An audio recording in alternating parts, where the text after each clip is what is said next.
The Kansas City Chiefs wide receiver room is a work in progress. They need to add a veteran. Which one should it be? Today on Locked On Chiefs. From the land of the free and the home of the Chiefs, this is the Locked On Chiefs podcast. Welcome back, friends and neighbors. Thanks for making us your first listen. We are Locked On Chiefs, part of the Locked On Podcast Network. If you would, please make another Locked On show your next listen today. There's a lot of choices for every team. The NFL Draft, the new NFL Draft Scouting with Kyle and the Herd here. Make them your second listen. We would very much appreciate it because we are available everywhere, and you can get us on YouTube as well as all the audio platforms. Go get subbed today and make sure that you get the initial notice when the new episodes drop. It's the fastest, easiest way to get that. So we are going to cover the wide receiver hole that seems to have developed on this particular championship roster and just how to fill it today. I'm Ryan Tracy, the founder of Rogue Analytics and Performance Consulting. You can get the Athletic Matrix right now. It is officially out as of last night. It is free and available. Not free, sorry. It is charged and available over at rogueapc.com. But I do have a little hint for you all. If you use the code LOCKED23, you're going to get a nice discount. So check out rogueapc.com for the Athletic Matrix. Now, you can also find NFL33.com and RGR Football. And I'm Chris Clark from Chiefs Corner. Thank you all for listening. We do appreciate it and watching. Go subscribe on YouTube and hit the notification bell. And any comments we would appreciate on iTunes and Spotify and all those places as well. Send us some reviews. A lot to talk about when you start looking at wide receiver. I know there are two main names, but there's some other guys out there as well that kind of just make you wonder. Yeah, but it comes down today. The rumors are rampant that the Chiefs are still in on two veterans. And that makes sense. The Chiefs like to have veterans at that particular position, at least a couple of them. And right now with MVS, the only true vet on there, I don't think you can count Kadarius Toney, certainly not Sky Moore. There's still options for other ex-Chiefs to come back that are free agents right now. But I think the focus right now is the A or B task of bringing in a veteran. It's kind of a big name. There are two scenarios we're going to talk later about the additions back to the roster of Allegretti and as well as a couple other guys in the third segment. And then we're going to get to D-Hop coming up in the next segment. But right now, we're going to start with Odell Beckham Jr., who's been very vocal about his market so far. And the other piece that's been very vocal is that the Chiefs are still in it. That can't be said for all the franchises that initially started this offseason interested in OBJ. No, it can't, and that's what we're really here to talk about. I mean, it looks like the Cowboys are out of it at this now at this point since they've traded for their wide receiver and Brandon Cooks. The Ravens could still be technically involved, but the Ravens really haven't spent any money this offseason because I think they're trying to save it just in case somebody tries to throw a poison pill with the Lamar Jackson deal. Mm-hmm. So there are going to be teams that are interested. The Panthers just signed Adam Thielen, which is another guy that was linked to Kansas City at one point. So you would think that they're probably out. But I think it's really coming down to Kansas City, and his market isn't probably what he was hoping he was going to be, just because there's not that many teams left available out there that would be interested, I would think. Yeah, it's certainly running its course. And he made a statement over the weekend about how he's not asking for $20 million per year, but he doesn't feel that $4 million is acceptable. And that has been followed up by a lot of reaction. And like you said, some teams saying, you know what, we're out. The Chiefs aren't one of those. And so I expect the Chiefs have made a $4 million per year offer. I don't expect he'll take that. But it does tell me that they are serious about doing it. And so the question becomes, at this stage, knowing the Chiefs are one of the front runners, and it's been all over ESPN, every talking head on that network has been all over this connection today, which does make me tread a little bit cautiously because that generally has a tendency to blow up in my face. But given all this smoke, for you, is the fire at $6 million? Is the fire at $8 million? We know that they have about 10 right now, and they have a couple options to do something else. I don't think that it's over. But where do you stand in what OBJ's cost for this roster this season should be? Well, to be clear, and I know we're going to get into the salary cap later, the Chiefs don't have 10. The Chiefs have 10 before taking into account the signing of Mike Edwards and the signing of Drew Tranquil and the signing of Nick Allegretti.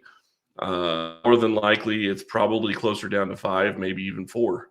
Now, can they create space? Yes. And to be clear, I do want to say this. We do not know the specifics of the Edwards deal or the Tranquil deal yet. It was reported that they each got $3 million a year. We'll see if that's the real number because eventually that will come out. We did find out about Allegretti. We'll talk about him a little bit later. But you sit here and you look at this, and I think that he's in a situation where if he wants to come and play for Kansas City, he can come and play for Kansas City. I don't know if they're going to offer much more than 4.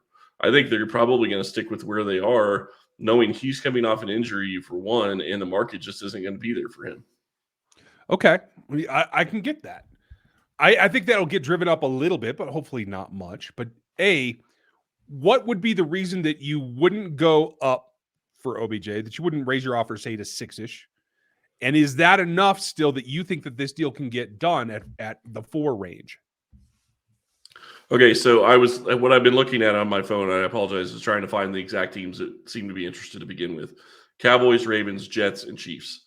Mm-hmm. Now, Jets are interested because Aaron Rodgers said he wants Beckham on the team. They could probably make it work, but they've made a lot of other moves and added wide receivers. It sounds like the Bills have also checked in, and maybe they could go that direction. But I really don't think he's going to see a market that's going to be much better than what he's got right now, just because if he wants to wait, all the teams are going to be out of money, and then he's going to have to sign something even less, in my opinion. If he waits till like training camp like some veterans do, I don't think you're going to get a better deal then, unless there's a big injury, and maybe then you could do it. But that's a risk I don't think he's going to be willing to take.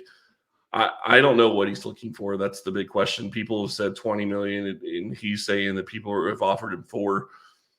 I don't really know that you can split the difference there. I don't even know that you could get up to $7 or $8 million just because he is coming off an injury. Are you going to guarantee $7 or $8 million, or are you going to give him $4 million as a guarantee and do incentives for 3 or 4? I mean, maybe you could do something like that, but then you're kind of screwing yourself for next year with the cap. True. If he hits him, which obviously you hope he hits him, but if it's worth it for a ring, you can adjust accordingly, right? So that's kind of what it comes down to. Now, he's not the only option out there. I have a tendency to think I can go up to around the 6.5, maybe even a little bit more if I have to. We'll see what has to be done, jumping through hoops to get to that number, but I know that they can do it, so I'm comfortable there. The other option that is out there is another veteran in the form of DeAndre Hopkins. We'll talk about him on the backside of this, but right now, this tournament is on full fire, and I know some of us are disappointed in Jayhawk land, but you still have the opportunity to lay some action on the NCAA tournament as well as the NBA season. It's right there right now at FanDuel, America's #1 sports book, because they're giving you a no-sweat first bet for up to $1,000. That's bonus bets if your first bet doesn't win. Just download the FanDuel Sportsbook app. It's safe, secure, and it's super easy to use. Then all you got to do is pick your poison. What do you want? You want points scored? You want threes drained? You want offensive rebounds? You want fouls? You can get it all in there. Check it out. Roll it up into a same-game parlay. You can get an even bigger payout. So don't miss your chance at a no-sweat first bet right now for up to $1,000 in bonus bets when you go to FanDuel.com/lockedon. That's right below here, FanDuel.com/lockedon to learn more. Make every moment more with FanDuel, the official sportsbook betting partner of the NBA and NFL. Now, if I was going to bet, a trade for DeAndre Hopkins is not something that I'd be laying cash on. I'd probably take the under on that. And it's because of everything that we've talked about. It's not the player. It's about the contract situation, what that would bring to Kansas City. Am I crazy, or is there a way around that you're more comfortable with? I don't really think there's a way around it. I think you look at what he has contract-wise, and it's going to be very hard for them to go that direction. And I'm trying to pull up the numbers right now. I believe his number is around 17 for the year, and none of it's guaranteed, but that's a number that's going to be very hard to get in Kansas City's cap. So his number for his base salary is, I was wrong, $19.45. So 19.5 for his base salary in 2023. That is very prohibitive for the Chiefs. It certainly is. Can they do it? Yes. It's gonna hurt. Now, how would they do it? There are two scenarios to me. One is a trade as is with an immediate extension that drops this year's base salary down, allows them to extend, etc. We'll talk void years if we have to. I know you and I differ on whether to use them or not, but that's option one. The other option is to wait it out and see if anybody trades for him or if he gets released. Clearly, they're showing interest. Do you think that that's enough that they could get it done if it does get to that point? DeAndre Hopkins is out there on the open market. I mean, they'd have to get permission from Arizona to talk about an extension. They'd have to bring the number down, and I don't know what he'd be willing to take to play in Kansas City. But that's going to be a big question. And really, the other side of it for me is, yes, he's a supreme talent, and he would bring a huge presence to Kansas City they don't currently have on the roster at wide receiver. But you are looking at a situation where he is going to be 31 this year when he's playing, and any extension that you give him is going to be something that he's going to be playing into his mid-30s in, and that's going to be rough. Yeah. Because wide receivers usually lose their I won't say lose their skills completely, but don't generally age near as well as other positions for the most part. Yeah, it's not the same cliff that the running backs fall off of, but it's a pretty steep decline. Yep, for most. Now Hopkins, who knows? We'll see. But now, Hopkins is a unique dude. He's super groovy. He's not like Sammy Watkins groovy, but he's groovy. And I wonder if that leads towards a more congenial way of walking into a new locker room, a new role. Still probably being the man, obviously the biggest name were this to happen. But he doesn't have to be a guy that has to like take 90% target share. You know what I mean? Like it doesn't have to be all or nothing for him. So I feel like that kind of helps the situation. Do you? No, I do think it helps the situation, but I think that the big question is going to be: is Kansas City going to be willing to give up more than $10 million a year for a wide receiver? And I think that's really one of the things that you're looking at with Beckham as well. Beckham's around the same age, and you're looking at a situation where if they were going to do $10 million a year, I think that they would probably just make the move with Beckham and get it done, because you know you can get it done probably at that number, I would imagine, and you're not going to have to give up anything else to get him. Now, they're not the same wide receiver, obviously. Right. But the other side of this is Arizona doesn't have to trade him. They want to, probably, but they don't have to. Absolutely. I mean, that's the thing, is it's not a necessity. It is a luxury, and it is a way, in particular for you, I think, at getting to this point and given how frustrated he was at the end of last season. You know, if you let him get to free agency, you're not getting anything for him. And I don't care if he's free agent this year or next, he will get another contract. He will play another year. So can you really bet on a comp pick? Possibly. But I think this is the best way to get any kind of value for him. I just don't know if there's a market out there. Well, he's got 2 years left on his contract, this year and next year. So, I mean, he wouldn't be a free agent until 2025 based on the contract right now, unless they cut him, which if they cut him, they're not eligible for a comp pick. So, I mean, they could possibly get a comp pick, but the other side of this is, what's he going to be doing when he's 33 years old? What kind of contract is he going to get at 33 years old? I don't think you're going to see value there, and I don't think you're going to be able to get a comp pick out of that, especially considering Arizona is probably a team that's going to have to be adding veterans over the next couple of seasons. Fair enough. I just checked both their ages, by the way, and Odell Beckham is about 6 months younger is all. Yeah. So it is not a drastic difference. They were drafted 1 year apart. D-Hop was 13 overall. I'm 7 overall, and Odell was 12 overall. Bottom Injury line, history is different. Yes. So is play style. Yep. D-Hop is a contested catch specialist.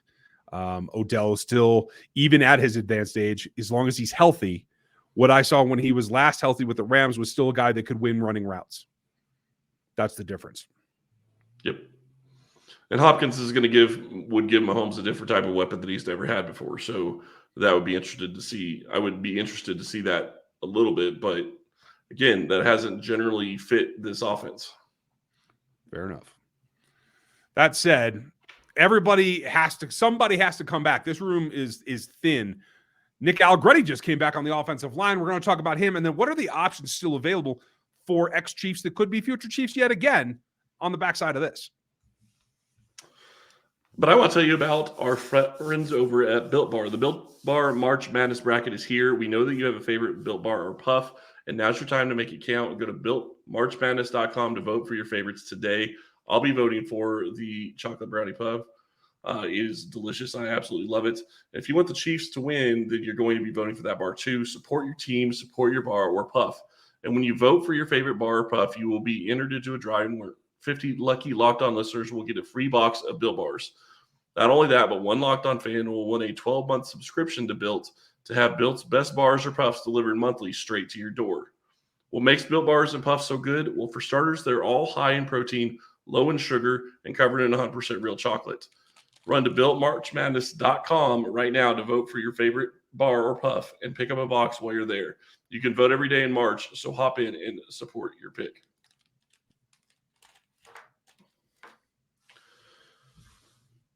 We start looking at – we could talk about Allegretti in a second, but there are some other free agent wide receivers out there. DJ Chark is an option.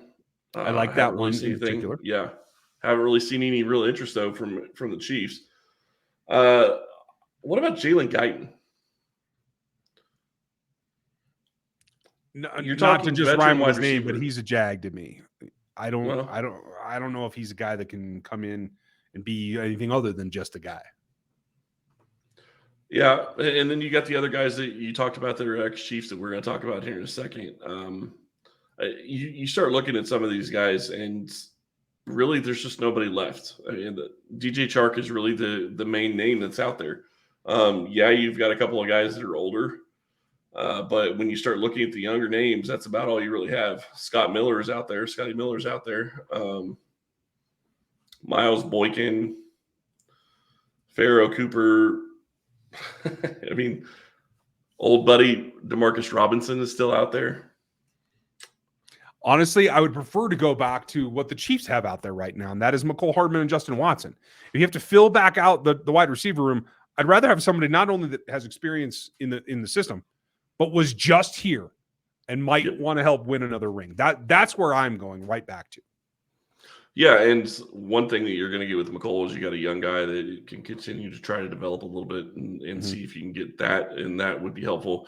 Watson is a guy that knows the system and can step in and play whatever receiver position you really need him to. So I think that would be helpful. And Mahomes, obviously Mahomes trusts him and he loves him from last season. So something to watch there. I do think that Watson's going to be a guy that they probably will bring back, especially if they don't get a deal done with somebody else. Yeah, I kind of think so too. I'm scouring through this list, and Isaiah McKenzie's an interesting name.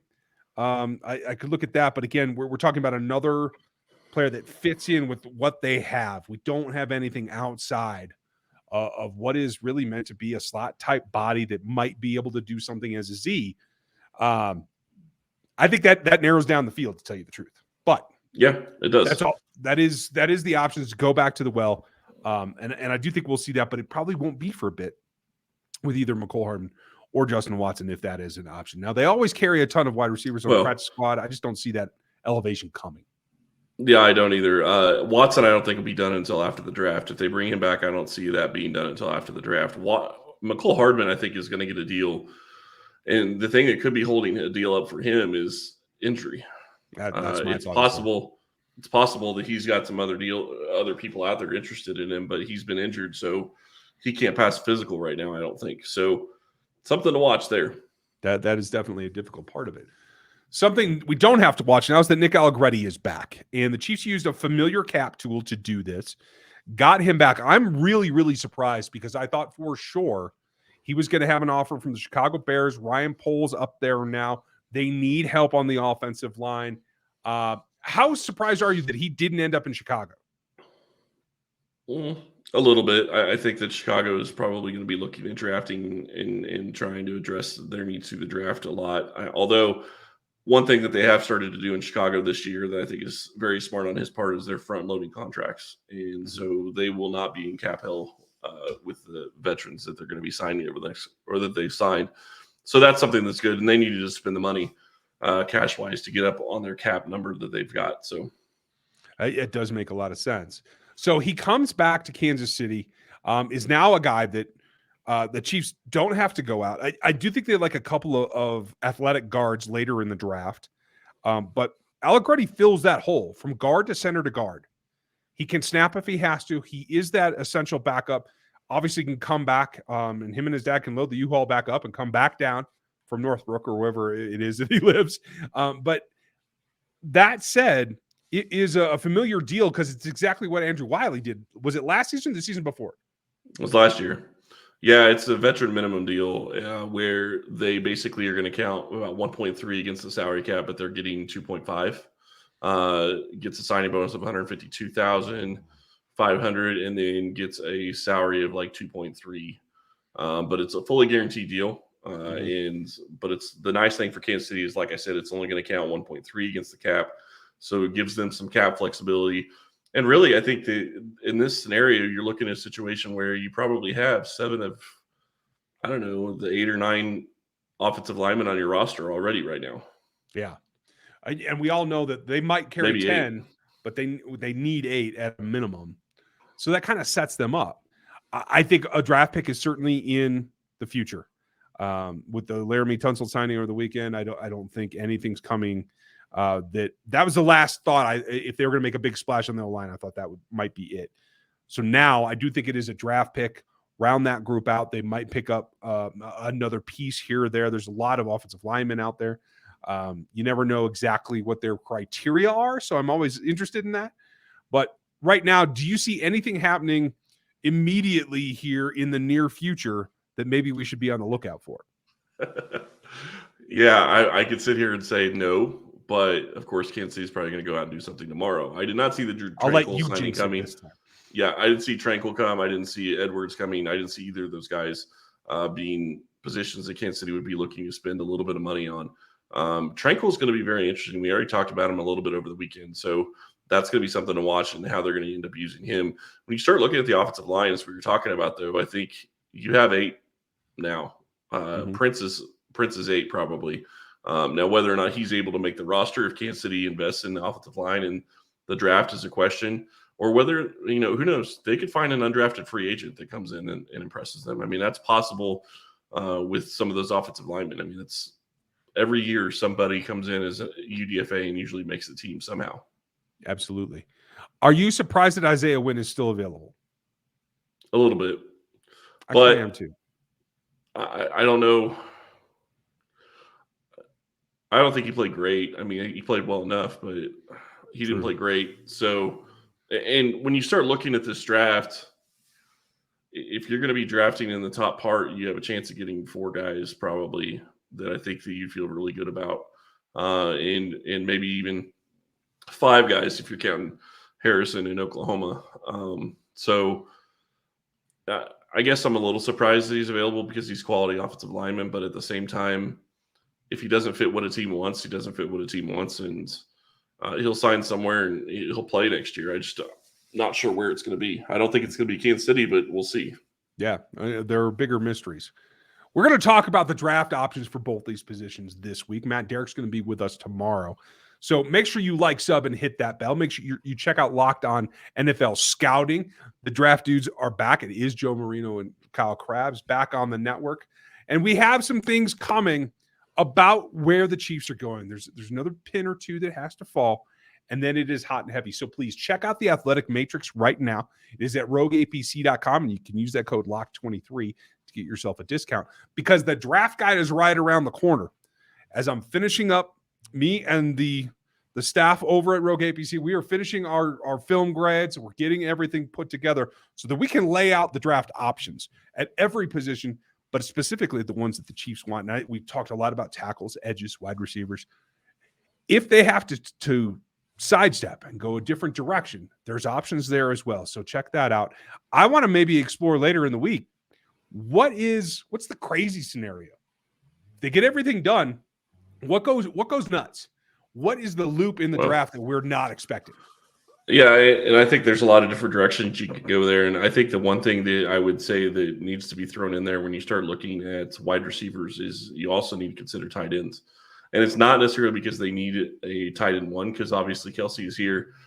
but he is older. You have to start thinking past Travis Kelce is going to continue playing. I'm not trying to jinx anything or say I think he's going to be retiring anytime soon, but developing somebody, especially in a draft class that is looked at as being maybe all-time deep at the position, would be smart. Day 3 tight ends in this class are going to be worth the effort, and I think the Chiefs will pick one up. They'd be wise to.